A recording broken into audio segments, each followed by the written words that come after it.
It's time for the Douglas Coleman Show. Mr. Smooth and Savvy is joined by guests from all walks of life.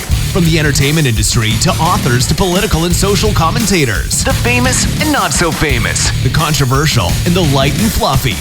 We have it all. Now, here is Douglas Coleman.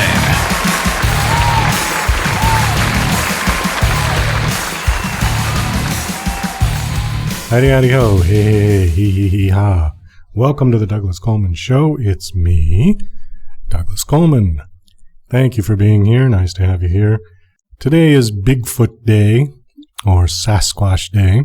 The movie is called Hunting Grounds, and it's a creepy horror thriller film directed and written by my first guest, John Portanova. This is his directorial debut. He will be up first, followed by Bill Oberst Jr., who co-stars in the film. Bill is very well known and very easily recognized. He's been on many, many TV shows and films. Most notably, he was on CBS TV's Criminal Minds. He's often referred to as the hardest working man in horror. And he was also the face of a Facebook app called Take This Lollipop, which received well over 100 million viewers worldwide. Next time you're on Facebook, Take This Lollipop. Check him out. We'll be right back with John Portanova.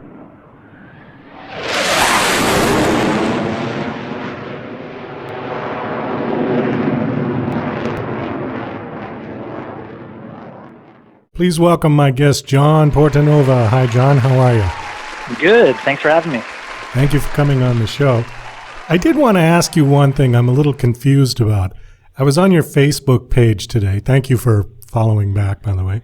And I saw on there, I was looking through some of your pictures and stuff. I saw on there another film called Valley of the Sasquatch. And it had the exact same cast as Hunting Ground.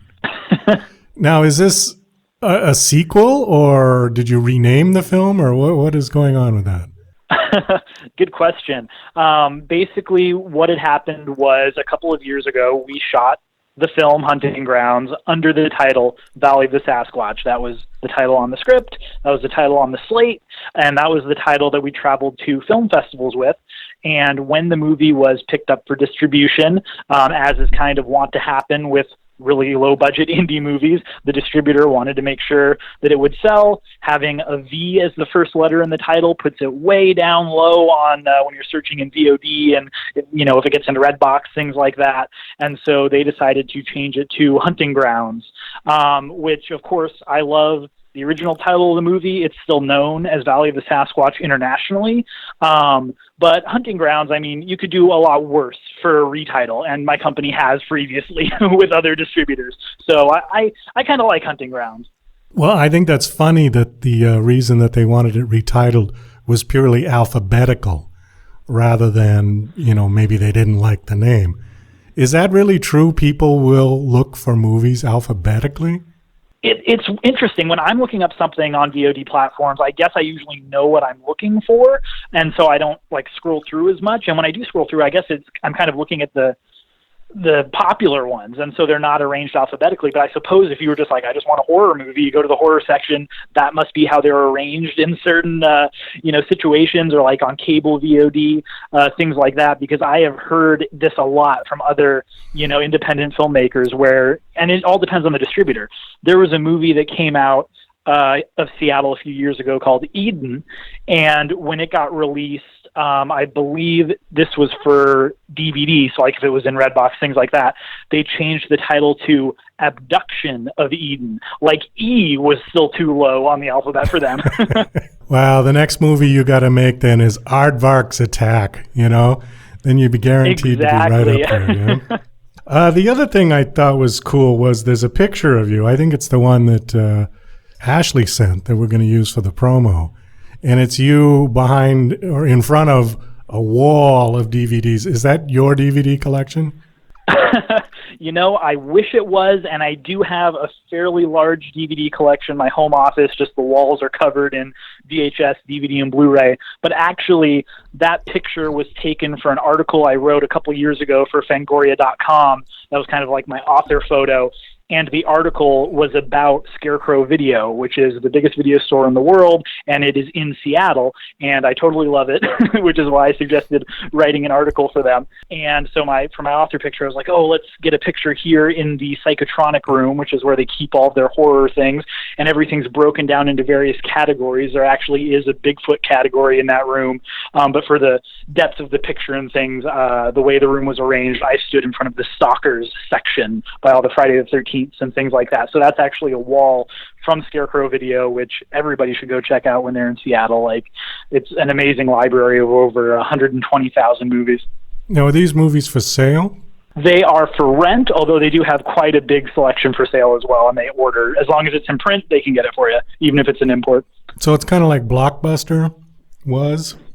Exactly. It's like 10 Blockbusters put together. Their foreign section is bigger than most Blockbusters. I didn't even know they had DVD rental stores anymore. I thought that was a thing of the past. Yeah, it just depends on, I think, the location and if the market there is kind of hungry for it, because Scarecrow Video is located here by the University of Washington, and so a lot of foot traffic in the area, and they can kind of keep the doors open, although a couple years ago they did transition to a nonprofit, playing up the aspect that they're this film library, the likes of which don't exist anywhere else on Earth. So it's not like it's the most profitable business in Seattle, but it's still there, still kicking. Give us a little background on yourself. Tell us a little about yourself, and then we'll talk about the movie. Okay. Well, I have been working on independent films for about a decade at this point. I graduated from Vancouver Film School in late 2006. I'm from Washington State, but for film school I went up to Vancouver in Canada. After graduation, I decided I should have a script before I go and start trying to work on sets or get a day job that can then support the short films and things I want to make. I should just take some time and have a feature film script ready to go in case the opportunity should ever present itself where a financier wants to hear my ideas and see what I've got. And the script I wrote was what is now Hunting Grounds. That was actually the first script I ever wrote after film school. It then took about 8 years to actually go into production, because even though I wrote it to be what I thought would be a cheap movie, it's a few characters in the woods kind of having a siege fending off Sasquatch.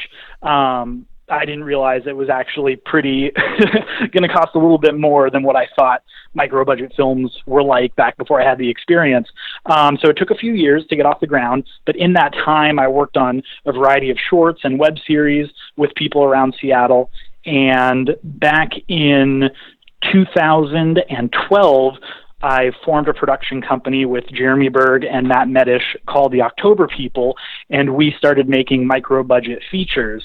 The first of which was called Cedar Ridge, and it eventually got distribution and retitled The Invoking. So that's an example of a retitle that we really are not terribly fond of. And then we also did another micro-budget movie, this one an alien abduction thriller called The Device. And on those films, I was a producer, co-writer, and assistant director. They were directed by Jeremy. Matt was also a producer with me on those. And because of how well those movies got out there, certain people saw them who wanted to see what else we had in our back pocket. And I always had this Bigfoot script. And as we were pitching ideas to Votive Films, who is our co-production company on Hunting Grounds, when we said, we have a Bigfoot script, if you're interested in that, it's a little more expensive than the stuff we've made before. They said, oh, Bigfoot, that sounds great. And so we just happened to get the ear of the right people at the right time with the right Bigfoot idea. And so that's what got Hunting Grounds off the ground, and it became my directorial debut. A couple of times you said micro-budget. What constitutes a micro-budget? What ballpark are we in as far as money? Well, you can call a low-budget film could still have a budget of a couple $1 million. Micro-budget film, for me, is anything sub 100,000, and it's documented, especially with our first movie, which got released as The Invoking. That was a movie we shot in 7 days, and the budget was $15,000 that we charged to credit cards. I've interviewed quite a few indie filmmakers on the show, and it's always interesting to me how good the films are these days, because I don't know. It's kind of like music. I think obviously technology has changed the whole landscape of the thing. But with music, people used to have to go into a professional studio and to record their stuff, and it was very expensive. It was all done on analog tape. Now people are turning out the same sort of stuff from home on a computer. I know similar things have happened with film where it's digital now, and it's certainly much cheaper than shooting on 35 millimeter. And I've seen some great films, great indie films, that were done micro budget. Like you said, they were less than $100,000. That as far as I was concerned, compared to anything that the major studios were putting out, in terms of a story, a romantic comedy. Okay, obviously an indie guy is not going to try to tackle Batman or Star Wars or something, you know what I mean? But something that's just a good story in, one or two locations, something like that. And the movie was great. It was really enjoyable. My question is, if you were going to do Hunting Ground over again, keeping the exact same script, but you had an unlimited budget.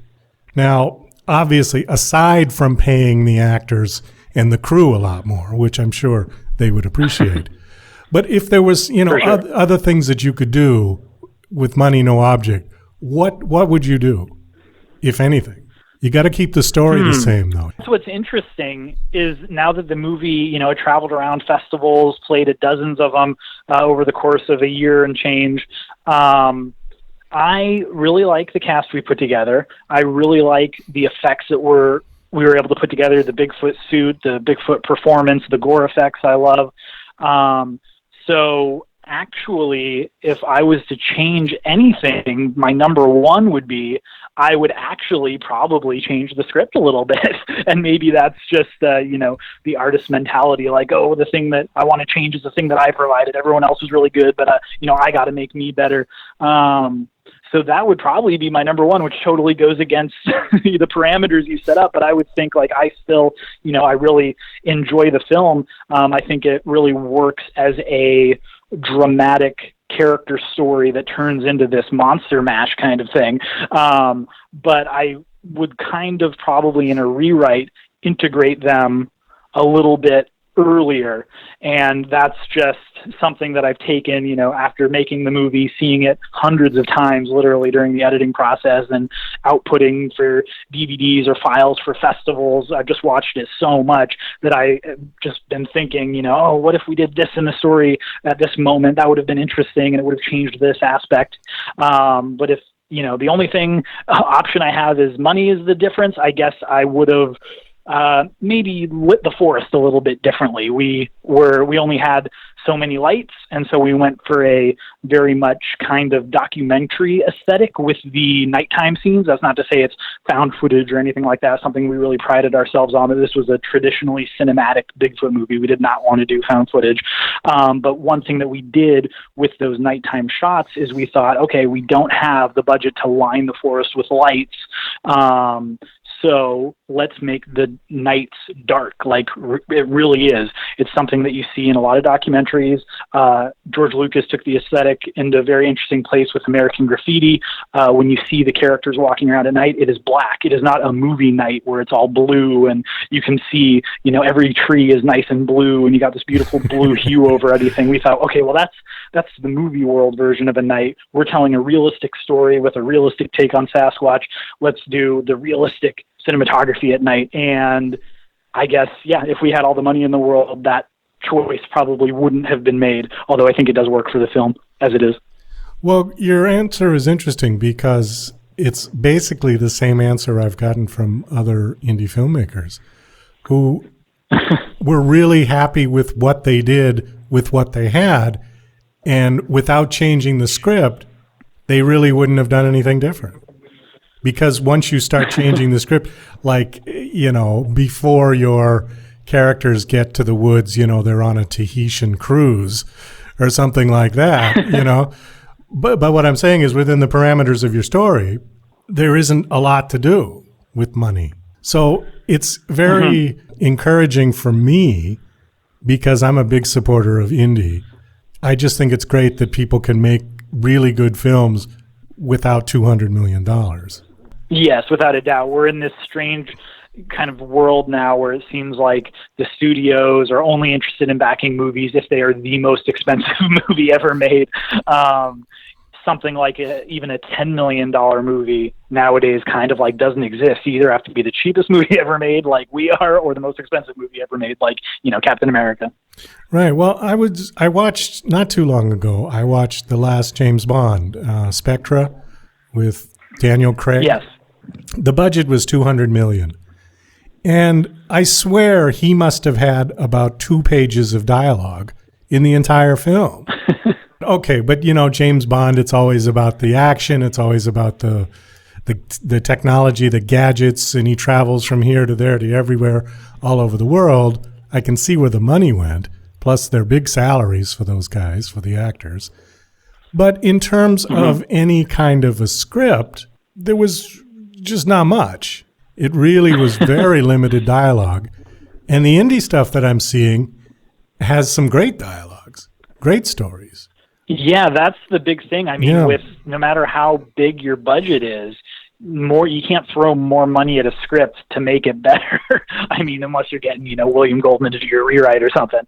Maybe that would be an example where what I'm saying is not the case, but it's like the script, you got to have time. Like that's the biggest thing. Money does not get you a better script. No. Time and really looking at it, trying things out, sitting with it, exploring the story. That's how you're going to get a stronger script. I'm so glad that when I first wrote Hunting Grounds 8 years ago, or at this point, I guess it's 10 years ago from when it's getting released, that it didn't get made because that first draft is bad. I was able to really refine the characters, refine the themes, refine the action over the course of those years where I was thinking, I really want to make this movie. It stinks that, I don't have the experience to get this off the ground or know the right people, or all I can do is shorts right now. But it would have been a lesser film if it had have gotten off the ground, and from a script point of view, but then also just my experience as a director, if I had done it as my very first thing before doing a bunch of shorts and web series episodes, it probably would have been atrocious. Speaking of, we were in a kind of a technical conversation with the lighting and stuff. I did want to ask you about one thing that I noticed in the film. I just watched it this afternoon, by the way. I did enjoy it. It was good. Oh, thanks. There was a scene where Bill Oberst, where he comes to the cabin. Okay, he shows up at the door after everything's gone on, which was funny because I thought he was dead at the first scene. And I thought, well, that was a quick shot of him, where he comes up on the guy who's already dead, and then you hear the, and I thought, that's it, he's done. But he comes back, which is nice. And he shows up at the cabin, and he's recounting the story of what happened to him to the boy, right? Mm-hmm. And when he's talking, he says something to the effect of, I ran and I ran and I ran. I don't know how long I ran, and I ended up here. There was the last shot before it goes back to the cabin.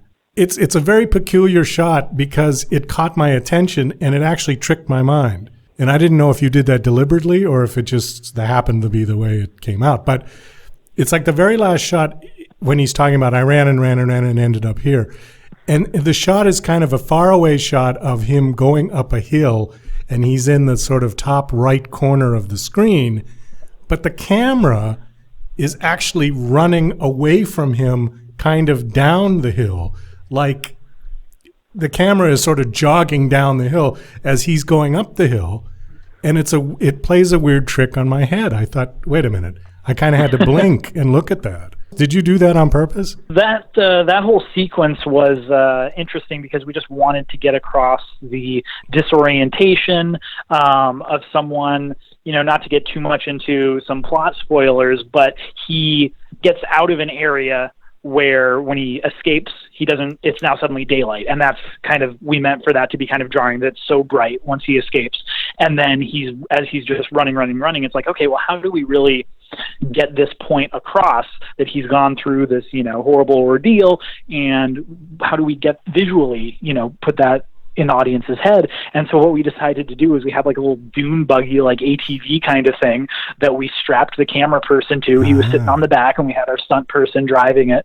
And we had Bill just run and we were following him with this ATV, and, you know, he was able to just book it and we were following along with him, and it gives this very, you know, like you feel like you're really running as fast as you can right alongside of him.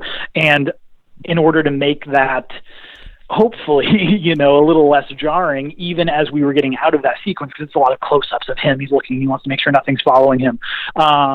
I wanted to continue that aesthetic and keep the camera moving and keep it on that ATV, even as he's eventually gotten out of the area of danger and he's making his way over the hill where he's going to keep, you know, running into the night. And so that we actually, it was a conscious choice to keep the camera on the ATV and dolly, I believe, you know, it's from right to left as he's running up the hill. Right. So yeah, it's something that not the aesthetic of the rest of the movie, but I thought for that moment with what Bill's character was going through, it kind of made sense and made you feel it with him. Well, it was just really interesting because when I saw it, I went, oh, it actually hit me. Like this was something done intentionally to create a reaction. It doesn't happen that often in films where the camera situation makes you feel like that. It's usually something jumping out in front of your face. But it just was the way it really gave you this feeling that sort of horror of running. And then the camera was almost running away from him at the last bit. So well done. Mm-hmm. Very well done. Oh, thank you. The other thing I thought was funny that I wanted to bring up was in the credits, it said Blood Wrangler. And I had to laugh. Now, what is the Blood Wrangler? What is his job? I assume he throws the blood everywhere?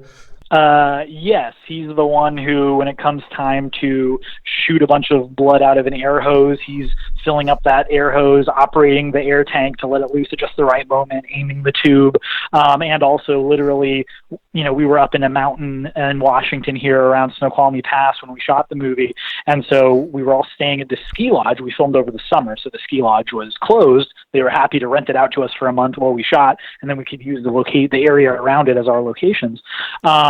So literally he would be carrying a big bucket of blood when it came time to do those scenes, you know, up the mountain, over to the cabin where we were shooting, stuff like that. So when I talked with Doug Hudson, who was our effects supervisor, it was him and his family actually were the effects team, and they did an awesome job. I was like, oh, how do you want to credit, you know, these people? And he was like, oh, have him be Blood Wrangler, because he was the one in charge of kind of those gags and literally just carrying the big slop bucket full of blood. I don't think I've ever seen Blood Wrangler before in credits, but I got a kick out of that. I laughed. I'm sure you've seen the famous old film of what was allegedly a Bigfoot, kind of an old 8mm or 16mm film that was, I don't know when it was shot. Looks like it was shot in the late 50s or early 60s or something. You know the one I'm talking about? Yeah, the Roger Patterson footage. Okay. Has that been proven to be fake?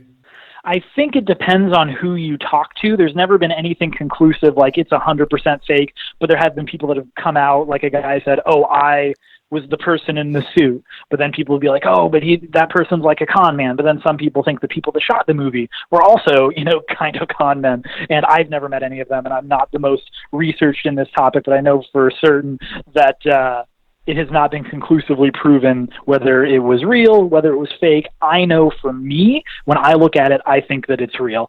With the technology that they had back in the 60s, which one of the urban legends is that John Chambers, who did the makeup for Planet of the Apes, that he designed that suit. I love the original Planet of the Apes. That suit looks better than anything in Planet of the Apes. That suit looks better than anything that was being done in the early to mid-60s. If it was a costume and that's what they were kind of going for, the best way to shoot it, I don't know why they would design it with breasts. It's a female Sasquatch. You can see the breast swinging as it walks, and that kind of effect, it's something that, you know, people don't even really try nowadays. It's still like things might look more realistic with makeup effects nowadays, but it's still going to be the simplest process, the simplest thing to put on, the simplest thing where when it moves, you're not going to notice like, wait, that's not how a breast would swing, or for example. And so I think for me, it's real. And that's that video, seeing it, in the opening credits of shows like In Search Of, or like in Unsolved Mysteries, things like that. That's what made me fascinated with Bigfoot when I was a kid. That, 15 seconds or whatever of film, I think, is one of the most important pieces of film in my life. So I guess the next obvious question I got to ask you then is, you do actually believe in the Sasquatch? I do, yes. I think there's been so many stories for all of them to be fake. Like, people's go-to thing is like, oh, that person, they're just a drunk hillbilly. We don't listen to them. It's like, all right, but there's been thousands of sightings. Is every single one of them a drunk hillbilly? Because I am more inclined to believe that the more realistic answer is, no, there's probably something out there than everyone's in on this like big conspiracy, or we're just also wasted that we're seeing things. Well, and then there's the abominable snowman and the psycho yeti or something like that.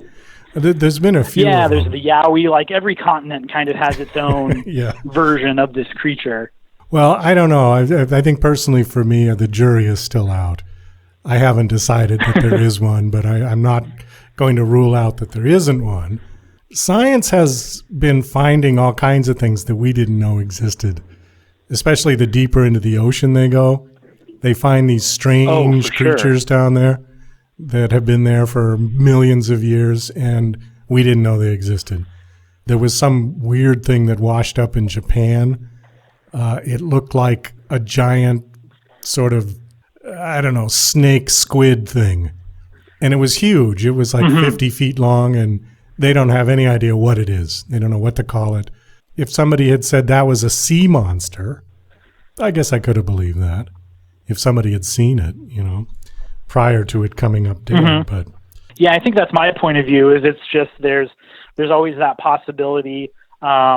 For me personally, I just think the world is so much more interesting with that possibility. The fact that there could be real monsters, there could be some kind of magic mystery in the world, that makes life more exciting for me. So I think that helps kind of lead into my point of view. But then I've also, like I said, just been fascinated with the creature since a kid, reading books, all this kind of thing. And that kind of point of view on Bigfoot is what I really wanted to put into the film. I didn't want it to just be a rampaging monster movie. I actually wanted to give some kind of backstory for the creature, some kind of society for them, in the bits that I could within the film, and actually try to make them characters. They're not just faceless villains that are going to kill people just because that's what happens in horror movies. Now, yours was a real guy in a suit, right? This wasn't all CGI that you did. Yeah, that was one of the most important things. Like I mentioned before, our two main things where we're like, okay, this is what we're not going to do. We're not going to make a found footage movie, and we're not going to have a CGI Bigfoot. And that's what we told Votive when we first started talking with them. And even before they read the script, that I think is like what sold them, because that's what they were looking for as well. Just kind of a classically shot movie with a dude running around the woods in a suit. Because I've seen, I guess it's a hair thing, but I've seen some Bigfoot movies where they have CGI creatures and they just look like these big puff balls. The way they interact with the woods, like there's always leaves and sticks on the ground, and there's just so much going on in the woods to have an effect put in there to make it look like it's part of the scene. It's just always so hard. I think for me, the best Sasquatch on film are guys in suits. I really love the creature in Legend of Boggy Creek. I think the creature in Abominable, even though it looks like Stacy Keach, is a lot of fun. So we knew that we definitely wanted there to be a guy walking around in a suit. Legend of Boggy Creek. Now, wow, you just brought up a memory. That came out, I want to say that came out in the mid-'70s, early 70s? Yeah, around 72.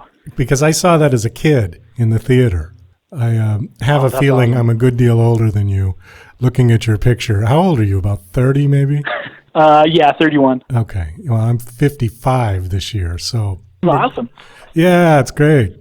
The older I get, the happier I get, it seems. I'm more content, more comfortable in my skin, even though the skin is sagging. I just feel intellectually more satisfied. I feel like I don't care what other people think if my hair is going. You know what I'm saying? I've lost all of that. I totally feel that way. I can only imagine, adding some more years onto that, because I was so neurotic and so worried about other people when I was like a teenager, especially, just drive myself nuts, just be miserable all the time. And now I'm like, who has time to be miserable? There's stuff to do. Yeah, I just one day I woke up, I think, and I just completely lost that, need to constantly look in the mirror. My life is fulfilled from within now. I don't want to sound too zen, but rather than for sure, I got to go get the latest shoes or the latest shirts, or all that is it's so gone for me now. And it all started back when you saw Legend of Boggy Creek in theater. Yes, I was just trying to get back to that. I know I digressed terribly there. I saw Legend of Boggy Creek when it came out in the theaters. It scared me to death. That was a really well done, scary movie. I don't remember it being terribly gory. No, it's like a G or PG rated film, and it was an entry point for a lot of people. I know there's a book series I really love that John Kenneth Muir wrote called Horror Films of the 1970s, and then he did a volume for the 80s and 90s, just like hundreds of pages covering every major release of those decades in depth. And he mentions in the 70s volume that Legend of Boggy Creek was the first movie that he saw as a kid, and it scared the crap out of him. But I think the reason that it is kind of this gateway for people of a certain generation is just because it's kind of like a Disney nature film mixed with a scare film. Like there's folk songs on the soundtrack. There's songs about, from the creature's point of view. There's kid main characters. It's kind of a documentary, so you kind of feel a little bit safe. But then when it gets time to show the scare scenes, the reenactments, they are scary. Yeah, and it was well done. It was kind of like Alfred Hitchcock style scary, where they don't actually show anything, but it still scared the hell out of you. I love their Sasquatch design because they designed it so you can't see anything. It's a fur suit, and then they didn't like the way the mask looked, so they stapled a wig over the face. So it's literally just fur, but I think the way that they shoot it, it looks amazing. And that was actually something we borrowed from Legend of Boggy Creek for our design. We do have the Sasquatch face, but we wanted, what happens in that movie is when the creature's like looming over someone, like there's a moment where it's like looming over a kid, and it looks down because it just has like a wig on its face. The hair hangs down as it's like looking down at its victim. So it's kind of just like floating there in the air. And so that's what we wanted to do. There's a moment in our film where the Sasquatch is right up in one of our characters' faces looking down, and we're like, okay, we need that Legend of Boggy Creek hair like hanging down, obscuring the face from certain angles. Why do you think people like to be scared to death? Why is the horror genre such a multi-billion-dollar industry? I guess it's kind of cliche to mention it along with movies, but it's the whole reason why people like to go on roller coasters. It's just, you get a rush, you feel scared, afterwards you feel like you've conquered death, like you've survived, you've gone through it with these characters, but it's all from the safety of your own home or the safety of your seat in the roller coaster. I think the fascination with death is probably another issue with people because nobody really knows what happens when you die. So the idea of getting closer to it is sort of fascinating for people. I've always been kind of intrigued by that concept. Anyways, the movie is called Hunting Grounds, formerly Valley of the Sasquatch, and it is available now. Yes, it's on video on demand. You can find it on Amazon, iTunes, Microsoft, all those places. And it hasn't been officially announced yet, but there is going to be a DVD and Blu-ray release coming in a couple of months. So stay tuned for news on that. You can follow the movie on Facebook. It has a page. And then on Twitter, it's at Sasquatch Horror. And we'll make sure to share news about that. One thing that I love besides horror movies and Bigfoot is home video, physical media. And so I definitely made sure we put a lot of time into commentaries and documentaries that'll show up on those DVD and Blu-ray releases when they're finally announced. How is the DVD market these days? Do people buy DVDs still? Well, it's interesting. I think it depends on where you're at. One company that I really love is Scream Factory, and they recently announced, these were our top 10 bestsellers. And my parents live near a Walmart, and so when I go to visit them, I'll kind of look around the store. And one thing I noticed from Scream Factory's list of the top 10, every single one of them has been in a Walmart. If your disc is in stores, it will sell great. If it's only on Amazon, let's say, or BarnesandNoble.com, but not in physical stores where people will go, maybe in areas where people aren't shopping as much online, they won't sell as well. But if you're there in the stores for people to get for $10 or $15, they will buy it, and it will make it so that a big company like Scream Factory, who releases all these classics, their top sellers are just the ones that happen to have been accepted into Walmart. And then Redbox as well is a big source of revenue for indie movies. If you get there, you're going to get a nice chunk of change. And so it is sort of interesting. We're in this transitional period. I think eventually what's going to happen is the DVD, Blu-rays will turn into more of a collector's market. It'll be like Laserdiscs were back in the day, where it was really like high-end, more specialty companies. I think we're seeing a lot of studios license out movies that they previously wouldn't to kind of boutique labels like Scream Factory or Twilight Time, stuff like that. And I think that'll just continue, and the masses, for lack of a better term, will kind of be satisfied with streaming or paid VOD, things like that. It's changed so fast. I mean, we went from vinyl records to cassettes to DVD to CDs, and then we went from VHS, right, laser discs. Those lasted about 10 minutes. I remember those. And then it went to DVD, and now it's video on demand. So, who knows? Who knows where it's going to go? But there are those people that like to have something tangible in their hand. They want the box. They want the liner note. They want to have something they can put up on a shelf, like that big wall that you were standing in front of. There are people out there that like that just want that. For sure, and I'm definitely one of them. I love, having all that extra material like you were talking about. Right now on these streaming services, something the majority of them do not offer are any kinds of bonus features. So if you want to hear the commentary track, to watch a behind-the-scenes documentary, you've got to have the disc.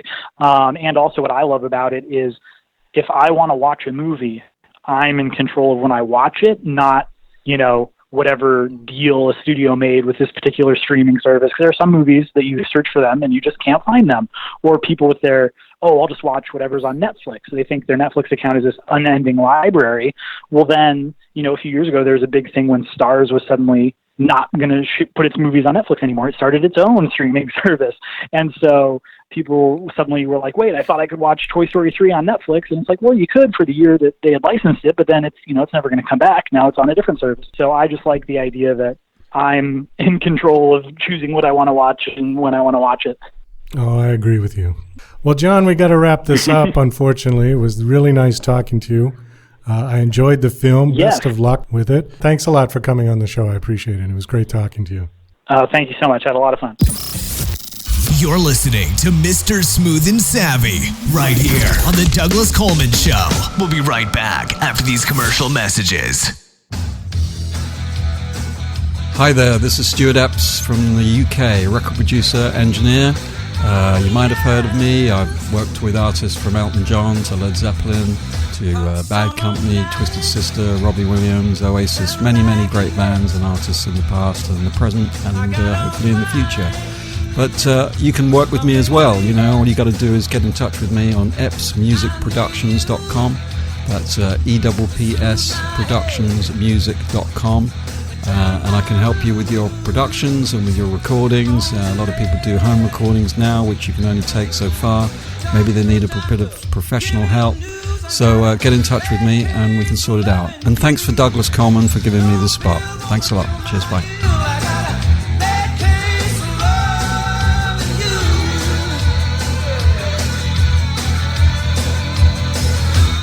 Hey, please welcome my guest, Bill Oberst Jr. Hi, Bill. How are you? Douglas, how are you, man? Thanks for talking to me. It's good to talk to you. Well, thank you for coming on the show. I appreciate it. I was reading over your bio, and you have got literally 2 pages of credits to your name. Unbelievable. Yes, I always like to say I've done 100 movies, and I think 3 of them were good. So, yeah. Very, very impressive. That's the way it is in this business. It's about quantity in the indie film business. It's hit and miss, but you just try to keep working.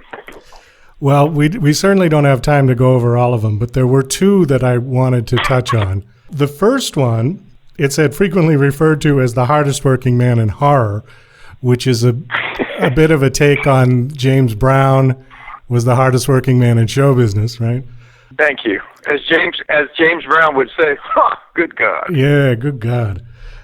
It says you have the IMDb record for the most screen credits accrued in a 5-year period. So I think that... I am told that. I worked my ass off for 5 years. I did theater for 16 years, Douglas, on the East Coast. That's how I made my living. And then when I started messing around with film and TV, I realized that you got to have a lot of credits because it's kind of like dating in LA. They only want you if other people already want you. If you're already wanted, then that must mean that you're good. If you're available, you can't get any work. So I just worked like a bastard for 5 years and did over 100 projects. And sure enough, that is in fact true in this business, that if people find out you're busy and they can't get you, then it makes them want you more. I think there's something very true to that, because a lot of actors that I've interviewed have all said the first film is the hardest one to get. After that, they start coming. Yep. If you have an empty resume, nobody wants you. And if you're available, they don't want you. But if they can't get you, then they figure, oh, he must be good. The other one that I thought was interesting, that actually I wanted you to kind of explain it a little bit, is it says you've been seen by over 100 million viewers worldwide as an online stalker in the interactive application for Facebook users. What is that? I haven't seen it. It's TakeThisLollipop.com. It's still up. It won an Emmy Award in 2012. It was a viral sensation. It's had well over 100 million. That's when they stopped counting, all over the world. And it was one of the most successful Facebook applications of all time, and I was lucky enough to be the guy who was in it. And you sign in, and then you have an experience with trying to hack into your Facebook profile. And yeah, any user can do it. If you're a Facebook user, just go to TakeThisLollipop.com, sign in through Facebook. It's safe. It's a little bit creepy, but it's safe, and I'm the creepy guy in it. And to this day, I will still have sometimes in line a movie or wherever, if there are kids who saw this, and kids are the ones who absolutely, it was supposed to scare them about their privacy, but of course being kids, they just thought it was cool. I'll still have kids say, Mom, that's the guy that stalked me on Facebook. Yeah, I have to check that out. I sounded very intriguing, but I had no idea what it was. I wanted to ask you, how did you get involved with John Portanova and Hunting Ground? John wrote me and sent me the script. Had seen something else that I had done in the horror genre, I'm sure, because that's the genre I worked in primarily. And what I liked about John, one, he's a geek, and I trust anybody who's a geek. And two, his script was scientifically based. Like, he treated the Sasquatch as if they were actual real animals, not, he didn't have Sasquatch in outer space or some crazy stuff like that.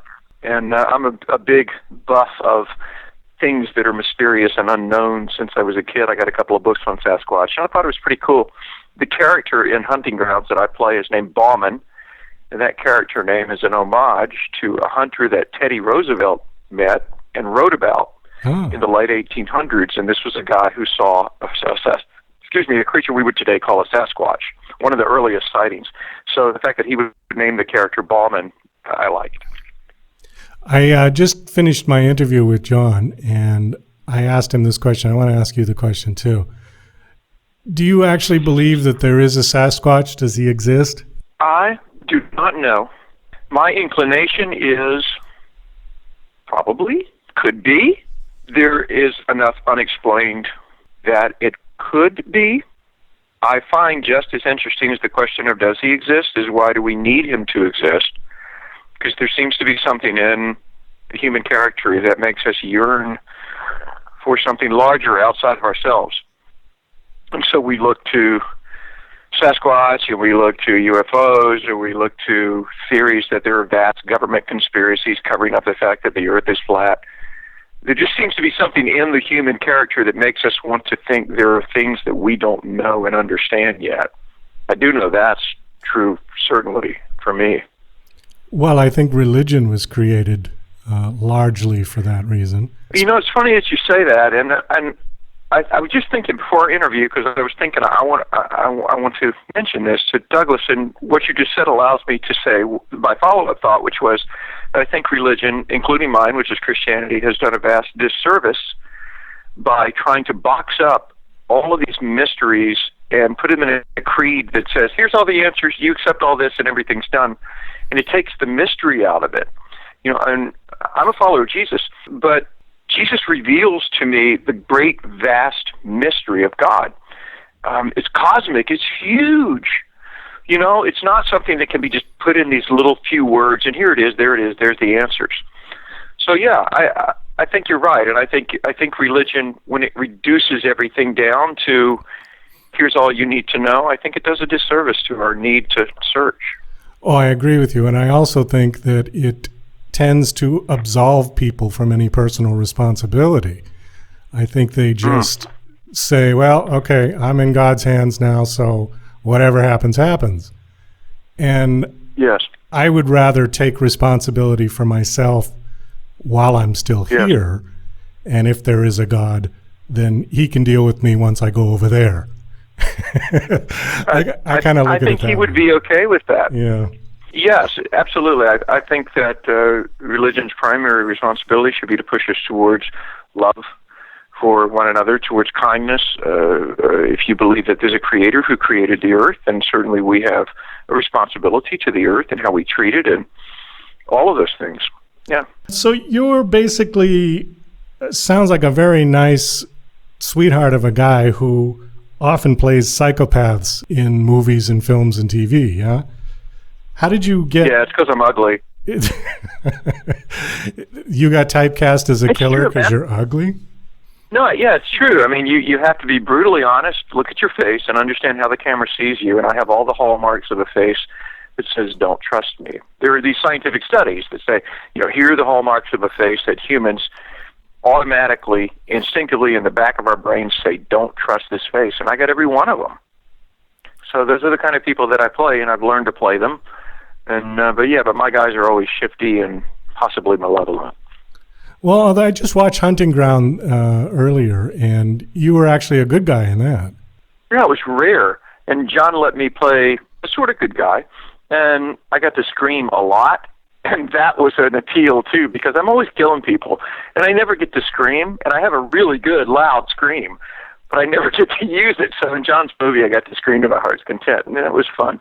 Was this the first film where you actually got your arm ripped off? Yes, it is. Okay. And it was a great joy. Now, Bigfoot, on the animal thing for Animal Planet, where Bigfoot hung me upside down, I was messing around with this park ranger. I was threatening this park ranger who Bigfoot was kind of sweet on. And so Bigfoot didn't like it, and Bigfoot took me out of the picture. It's more typical of the role that I play, which is the slimy, malevolent guy who makes women go, ooh. I'm all about that. I get hired for that a lot. Now, I haven't seen Criminal Minds in a long time. Quite honestly, I don't watch much television. I'm more on the internet all the time. But you were on with Joe Mantegla and what's his name? Matthew. I can't remember his last name. The younger guy in it. Yeah, Matthew Gray Gubler hired me to play this character, and the character is still at large. It's one of the few Criminal Minds serial killers that has not been captured by the team. And he is a product of incest, so he's got some physical deformities. And I don't know if you're familiar with a silent movie actor named Lon Chaney. Oh, sure, yeah. Okay, so the makeup artist for this was a big fan of Lon Chaney. I'm a fan of Lon Chaney, and so are the writers. So we created this character to be sort of an homage to these sort of lumbering, wounded monsters that Chaney played, they've been wounded by the way society has treated them, and that was the case with the character I played. We had talked about that the first film is always the most difficult one to get. Do you remember your first paid gig as an actor? Yeah, I mean, my first paid gig on stage, I paid myself because I couldn't get hired at all. I always tell kids when I speak to them, if nobody will hire you, hire yourself. I couldn't get hired at all. I couldn't get in college. I would go out for plays, and I could never get anything. So I just created my own touring shows to start out. I played historical characters. My first paid job as a film actor was playing General William Tecumseh Sherman on the History Channel for a docudrama called Sherman's March. Oh. And I had never done any TV at all, 16 years as a stage actor, and I just bluffed my way into it. I got on set and realized I didn't know a damn thing. They had to tell me not to look at the camera. I knew nothing. And so I learned that the best thing to do is just to shut up and ask a lot of questions and listen to the answers, and that's the way I started learning. Now, did you always want to be an actor? Always, never anything else. My personal belief is that we're all born with a vocation, a thing that we're meant to do in this life. And if you can make your vocation match up with your occupation, then it's a recipe for a pretty happy life. I think so. I think there are a lot of people that just do something for money, but it isn't really what they want to do. Don't do it. It's bad. Yeah, it's just, you're never going to be happy, and you're at your job all the time, and so why not do something that you enjoy doing? I'm not rich, but I'm happy. I think this is, this is a quote on your bio. I wanted to read it because I liked it. It says, "My personal theory is that fear of death accounts for most of the real horror in the world, the cruelty, the coldness of heart, the emptiness of celebrity culture." That was the point I wanted to touch on. Mm-hmm. We seem to glorify, particularly in the United States, we seem to glorify celebrities, entertainment celebrities. Yes. And yet we berate our politicians and our law enforcement personnel, who, in my opinion, are the real heroes. Politicians, okay, we could argue that one, but certainly law enforcement and fire department, people like that. Why is it that we seem to have that backwards in this country? That we put not to say that celebrities aren't worthy of praise, but I think it's way out of perspective. Celebrities are not worthy of praise because a celebrity in our culture is a person who's celebrated because they're celebrated because they're celebrated. It's like looking infinitely into a mirror. There's no end to it and there's no beginning. It's just a dog chasing its tail. It's a dog eating its own vomit. It means nothing. We're a bunch of walking corpses on the red carpet, man. We're a bunch of people who are painted and stuffed into corsets and having our hair done elaborately and thinking about it's so fake and meaningless. You might as well have embalmed corpses who look beautiful but inwardly are tombs. They're skeletons made up to look like beautiful. I cannot tell you how empty I think this culture is. Why? I do not know. Maybe it's because humans naturally want to look up to something, so we create things to look up to. We tell this person, you're a king, and so we're going to look up to you. Even though we know you're exactly like us, we elevate you to this status. Maybe it's so we can tear them down later. I don't know, but it really bothers me, and I'm not a good celebrity because of this. Well, I know there is so much plasticness in LA and in the Hollywood culture particularly. And the one thing that I've always disliked was celebrities who insist on spouting their political views all over the place.